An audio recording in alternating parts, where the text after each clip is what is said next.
അസ്സലാമു അലൈക്കും വറഹ്മത്തുള്ളാഹി വബറകാതുഹു. നമ്മളുടെ ഉമ്മമാരും വാപ്പമാരും എത്ര ഭാഗ്യം ചെയ്ത ആൾക്കാരാണല്ലേ. മാഷാ അല്ലാഹ്, അള്ളാഹു അവർക്ക് ആഫിയത്തുള്ള ആരോഗ്യം ദീർഘായുസ് നൽകട്ടെ.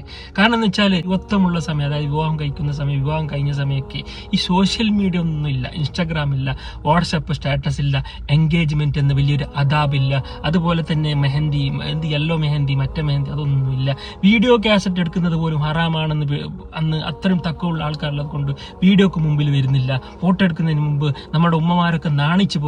അവർക്ക് അത്ര നാണമുണ്ടായിരുന്നു. ലജ്ജ എന്നാണ് ഒരു പെണ്ണിന്റെ ഏറ്റവും വലിയ അലങ്കാരം, അത് ലജ്ജയാണെന്ന് റസൂൽ സല്ലല്ലാഹു അലൈഹി വസല്ലം പറഞ്ഞിട്ടുണ്ട്. വലിയ ഒരുപാട് പൊന്നും സ്വർണ്ണവും അല്ല അലങ്കാരം ഒരു പെണ്ണിന്റെ ലജ്ജ, അതൊക്കെ ഉണ്ടായിരുന്നു അല്ലെ.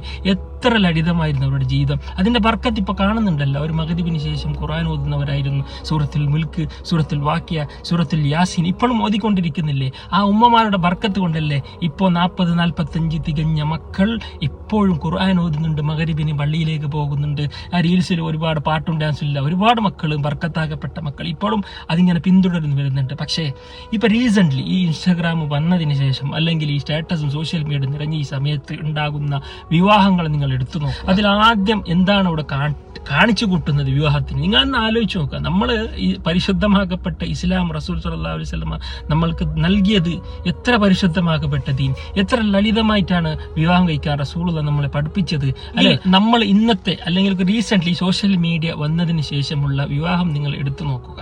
ഇപ്പൊ വീഡിയോ കാസറ്റ് മാത്രം എടുക്കുന്നുണ്ടായിരുന്നു, കുടുംബക്കാർ മാത്രം നോക്കുന്നുണ്ടായിരുന്നു. പേടിച്ചിട്ടാണ് ഇത് വീഡിയോ കാസറ്റ് ഹറാമല്ലേ എന്നൊരു തക്കോ ഭയമുള്ളത് കൊണ്ട് കുടുംബക്കാർ നോക്കുമ്പോൾ ഭയപ്പാടുണ്ടായിരുന്നു.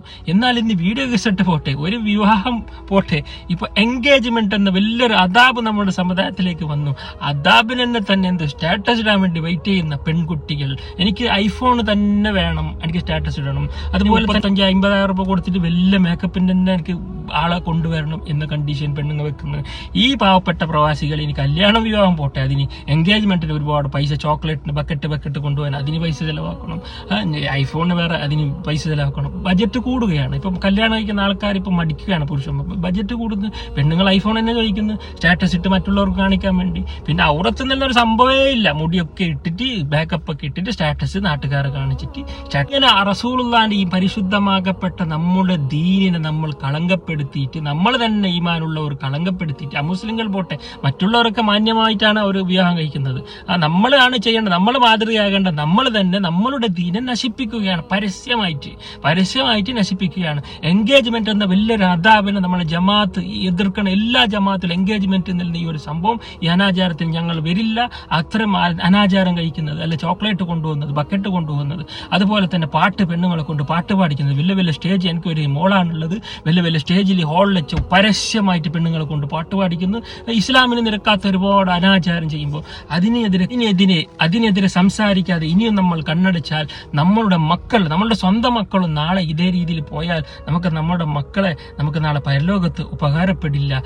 ഖുർആൻ ഓതുന്ന മക്കളുണ്ടാവില്ല. വിവാഹം കഴിഞ്ഞ ആൾക്കാർ എന്ത് എൻഗേജ്മെന്റ് ഹറാമ്, പിന്നെ മഞ്ഞ കല്യാണത്തിൽ ഒരു ഹറാമ്, പിന്നെ അതുപോലെ കല്യാണത്തിൽ പാട്ട് പാടിച്ച് ഹറാമിലൂടെ ഇങ്ങനെ കല്യാണം കഴിച്ച് ഒരു കുടുംബത്തിൽ ബർക്കത്ത് ഉണ്ടാവില്ല, മക്കൾ സ്വാലിയാവില്ല. അപ്പോൾ 1 മാസം 2 മാസം കഴിയുമ്പോൾ എന്റെ അമ്മായി ശരിയില്ല, ഭാര്യയുടെ സ്വഭാവം ശരിയില്ല എന്ന് പറഞ്ഞിട്ട് ടെൻഷൻ അടിക്കാൻ തുടങ്ങും. പിന്നെ കടങ്ങൾ ഇങ്ങനെ ഒരുപാട് വരാൻ തുടങ്ങും, ദാമ്പത്യ ജീവിതം നശിച്ചു പോകും, സമാധാനം കിട്ടില്ല, ഉറപ്പാണ്. പിന്നെ മക്കൾ സ്വാലിയായി വരുന്ന കാര്യത്തിൽ യാതൊരു സ്വാലിയായി വരും എന്ന കാര്യം നിങ്ങൾ ചിന്തിക്കേ വേണ്ട. നമ്മളെ മക്കളെ നമ്മളെ ദീനി ചിട്ടയോടെ വളർത്തണം, റസൂലുള്ളാഹിന്റെ സുന്നത്ത് പഠിപ്പിച്ചു കൊടുക്കണം. മക്കളെ നമ്മൾ അങ്ങനെ ചെയ്യാൻ പാടില്ല, അത് എന്റെ ഹബീബിന് ഇഷ്ടമല്ല. നിങ്ങൾ ഇങ്ങനെ റീൽസ് ഇടുന്നതും ഔറത്ത് കാണിക്കുന്നതും പെണ്ണുങ്ങളെ കൊണ്ട് പാട്ട് പാടിക്കുന്നതും അതുപോലെ എൻഗേജ്മെന്റ് ഇങ്ങനെ ചോക്ലേറ്റ് കൊടുത്ത് വീഡിയോ എടുക്കുന്നത്, അതൊന്നും വേണ്ട. നമുക്ക് ലളിതമായിട്ട് ആ പെണ്ണുമാണ് കണ്ട് ചെറിയൊരു എൻഗേജ്മെന്റ് ആക്കുക, അതിന് വീഡിയോ ഒന്നും എടുത്തിട്ട് ചോക്ലേറ്റ് ഒക്കെ കൊടുക്കുന്നത്, അതൊന്നും വേണ്ട. നമ്മൾ ഇന്നത്തെ കാലത്ത് നമ്മളെ ദീന് നമ്മൾ മുറുകെ പിടിക്കണമെങ്കിൽ അത് ഭയങ്കര എളുപ്പമല്ല. നമ്മളെ കയ്യിൽ തീക്കട്ട വെച്ച നമ്മൾ ക്ഷമിക്കുന്നത് പോലെ നമ്മുടെ ഈമാന് നമ്മൾ അത്രയും ബുദ്ധിമുട്ടാവുമെന്ന് റസൂൽ പറഞ്ഞിട്ടുണ്ട്. അപ്പോൾ ആ ഒരു കാലഘട്ടത്തിൽ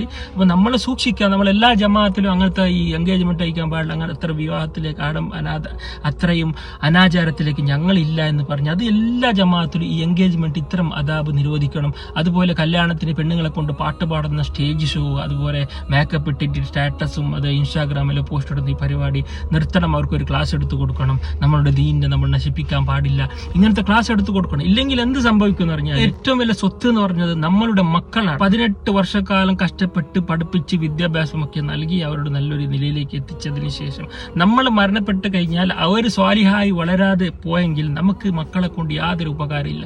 നമ്മൾ കഷ്ടപ്പെട്ടത് വെറുതെ ആയി പോകും. അപ്പൊ നമ്മൾ മരിച്ചാൽ നമ്മൾക്ക് ഉപകാരം മക്കൾ കിട്ടുമെന്ന് റസൂൽ ഉറപ്പ് പറഞ്ഞിട്ടുണ്ട്, സ്വാലിഹായ മക്കളുടെ പ്രാർത്ഥന. അപ്പൊ അത് നമുക്ക് കിട്ടണമെങ്കിൽ നമ്മൾ മക്കൾക്ക് ദീനീ ബോധം കൊടുക്കണം, റസൂലുള്ളാഹിന്റെ സുന്നത്ത് പഠിപ്പിച്ചു കൊടുക്കണം. അല്ലെങ്കിൽ ഒരു മകൻ റീൽസ് ചെയ്യുന്നുണ്ട്, നല്ല ടാലന്റ് ആണ്, ഡാൻസ് കളിക്കുന്നുണ്ട്, നല്ല ഒരുപാട് ഫോളോവേഴ്സ് കിട്ടിയെന്ന് നമ്മൾ അഭിമാനിക്കാൻ പാടില്ല, നമ്മൾ ഭയപ്പെടണം. ആ മോനെ നമുക്ക് നഷ്ടപ്പെട്ടു. വേറെ ഒരു മകനുണ്ട്, അവൻ ഈ റീൽസ് ഒന്നും ചെയ്യുന്നില്ല, ഫാഷനല്ല മോഡൽ, പക്ഷെ നല്ല 5 വക്ത് കൃത്യമായി നിസ്കരിക്കും, നല്ല ചിട്ട. അവനെ പഴഞ്ചൻ എന്നാണ് ഇപ്പൊ ആൾക്കാർ വിളിക്കുക. നല്ലത് പറഞ്ഞു കൊടുത്താൽ അവൻ പഴഞ്ചൻ, അവൻ പഴയ ആൾക്കാർ. പക്ഷെ പറഞ്ഞോട്ടെ, ആ മകനാണ് നമുക്ക് നാളെ ഉപകാരത്തിന് ലഭിക്കുക. അത്തരം മക്കളെ കിട്ടിയ വാപ്പമാരുണ്ടെങ്കിൽ അഭിമാനിക്കൂ. പള്ളിയിലേക്ക് പോകുന്നു, നിസ്കരിക്കുന്നു, മാഷാ അല്ലാ പ്രാർത്ഥിക്കുന്നു. അതാണ് ഈ ദുനിയാവിൽ നമ്മൾ ബാക്കി വെക്കുന്ന ഏറ്റവും വലിയ സ്വത്ത് എന്ന് പറയുന്നത്. അതാണ്. അങ്ങനത്തെ മക്കൾ അല്ലാഹു നമുക്ക് നൽകുമാറാകട്ടെ. അപ്പൊ ഈ റീൽസും പിന്നെ ഈ ഇൻസ്റ്റാഗ്രാമിന്റെ പിറകെ പോയി നിസ്കാരവും ഇല്ല, ജമാഅത്തിനും പോകുന്നില്ല, പള്ളിക്കും പോകുന്നില്ല. എപ്പോ നോക്കുമ്പോൾ സ്റ്റാറ്റസും ഇൻസ്റ്റാഗ്രാമിൽ ഷോ, ഐഫോൺ തന്ന് മറ്റേതെന്ന് മറിച്ച് തന്നിട്ട് ഇങ്ങനെ ഷോ ആക്കുന്ന ഒരുപാട് ആൾക്കാർ കൂടുന്ന ഈ ഒരു സാഹചര്യം, സോഷ്യൽ മീഡിയ അഡിക്ഷനായ മക്കളെ നമ്മളെ കുറിച്ച് ഒരുപാട് ആൾക്കാർ ടെൻഷൻ അടിക്കുന്ന മാതാപിതാക്കളുണ്ട്. അപ്പൊ അത്തരം ഒരു സാഹചര്യത്തിലേക്ക് നമ്മൾ പോകാതിരിക്കുക. അപ്പൊ നമ്മൾ വളരെ ചിട്ടയോടെ, പണ്ടത്തെ പോലെ നമുക്കിനി കിട്ടില്ല, കാരണം അന്ന് സോഷ്യൽ മീഡിയ ഇല്ല, അവരൊക്കെ രക്ഷപ്പെട്ടു. ഇപ്പൊ സോഷ്യൽ മീഡിയ ഉള്ള ഈ സമയത്ത് നമ്മൾ അതിന് ജമാഅത്ത് കമ്മിറ്റി ഇങ്ങനത്തെ തീരുമാനം എടുത്തിട്ട് നല്ല രീതിയിൽ ചിട്ടയോടെ പോയെങ്കിൽ മാത്രമേ നമ്മളെ മക്കൾ നമ്മൾക്ക് ഉപകാരപ്പെടുകയുള്ളൂ.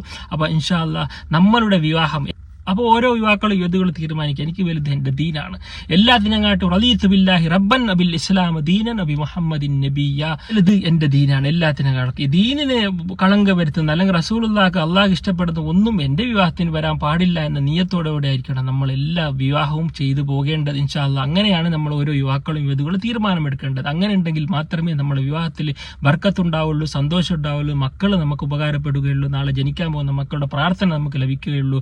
അപ്പോൾ വിവാഹം ലളിതമാക്കുക, അദാബില്ലാതെമാക്കുക. ഇൻഷാ അല്ലാഹ് എല്ലാവർക്കും ബോധം നൽകുമാറാകട്ടെ.